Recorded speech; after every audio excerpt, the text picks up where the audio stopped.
Voyageurs et voyageuses, je vous souhaite la bienvenue. Lors de notre dernière rencontre, Samy et Tanuk avaient récupéré Alpha-Raël après son crash sur Kavaron-Ki-e.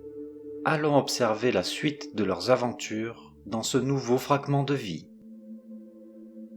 Nous voilà à bord du Serima, bien plus chargé que d'habitude. En plus de Samy et Tanuk, Alpha-Raël est dans son caisson de stase avec la pierre de fin. Et une vingtaine de caves de la MMK sont aussi présents, en piteux état, visiblement irradiés par le crash du vaisseau Sol-Étoile. Le monoïste ne saigne plus, et Samy lui a mis une manche médicale pour protéger sa main droite. J'ai pu bien apercevoir le trou parfait dans la paume de sa main. Il semble que tout comme Sir Vondamme, Sekar soit passé au travers. Avant de contacter leur destination, Samy et Tan préparent un scénario pour éviter que le nom du second cave ne soit reconnu. Tanuk sera donc Gorodoro, un cave un peu simplé. Samy envoie un signal d'urgence à Taro-Duend, une petite ville suffisamment à l'écart de Kavaron avant pour être laissée tranquille par le gouvernement cave et suffisamment avancée sur Kavaron-Ki-e pour marchander comme elle le souhaite. Sa propre autorité et son propre gouvernement. Leur unique chance de s'en sortir indemne, sachant que le Serima a toujours besoin de ravitaillement. Après un atterrissage sans encombre, ils sont accueillis par de nombreux caves, des ambulances pour récupérer les irradiés ainsi qu'un coach, comme le nomme Samy. Ce dernier semble être un des responsables de Taro-Duend. Je peux donc assister à une interaction surprenante. Certains caves prennent les humains pour des mimiques qui, si on leur propose certains mots, se sentent obligés de les répéter pour continuer leur phrase. Le coach pense ainsi avoir un avantage pendant la discussion, ce que Samy profite bien sûr allègrement, comprenant rapidement ce qu'il se passe. Tout se passe pour le mieux, pour Samy comme pour Tan, alias Gorodoro, qui traverse un interrogatoire sans problème. Mais l'interaction se termine par un mystère pour Samy. Quand Gorodoro évoque l'origine de son état un peu simplé, il parle d'accident de mine sur l'étendue de Sigma. Cela est bien sûr un mensonge car il n'y a jamais eu d'ouverture de mine là-bas. Pourtant, l'un des caves responsables présents accepte facilement ce mensonge, parlant même de cette mine comme si elle avait existé. Il n'en faut pas plus pour Samy.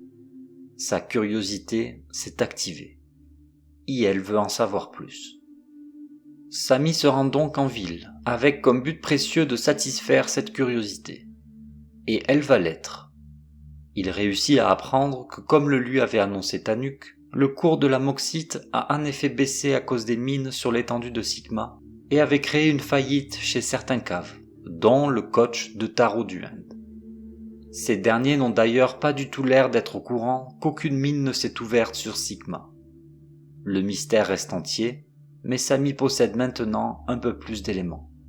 Avant de partir, il essaye d'avoir des informations sur Miri, mais il est interrompu par une cave qui annonce que la compagnie indépendante Sol-Étoile demande qu'on leur rende les espions que Taro-Duend cache. Les regards se tournent naturellement sur Samy. Alors qu'elle commence à se défendre, il est coupé dans son élan. Les caves sont claires. Ce n'est pas aujourd'hui que Taro-Duend rendra le moindre service à Sol-Étoile. Vous l'avez compris, il s'agit d'une autre pièce de ce puzzle intergalactique. Alia, accompagnant Sir Vondamme, venu récupérer Alpha-Raël. Samy est donc libre de partir et de retourner au Serima. Tan ne tarde pas à le rejoindre, ce qui permettra de cacher l'humain au milieu de tous ces caves. Elle se retrouve sous le poncho de son second, à devoir marcher en cadence avec les pas de Tanuk. Heureusement, Samy a le rythme dans la peau. Il peut même se permettre d'observer les recherches méthodiques des troupes Sol-Étoile. Bien trop méthodiques au goût de Samy, comme s'ils ne faisaient pas confiance à leurs propres yeux ni aux capteurs de leurs armures. Devant cette observation et les conclusions qu'il s'est faites au vu des derniers événements, Samy a une idée. En tant qu'observateur, je dois avouer que j'ai esquissé un sourire. Cet humain est vraiment futé et imprévisible.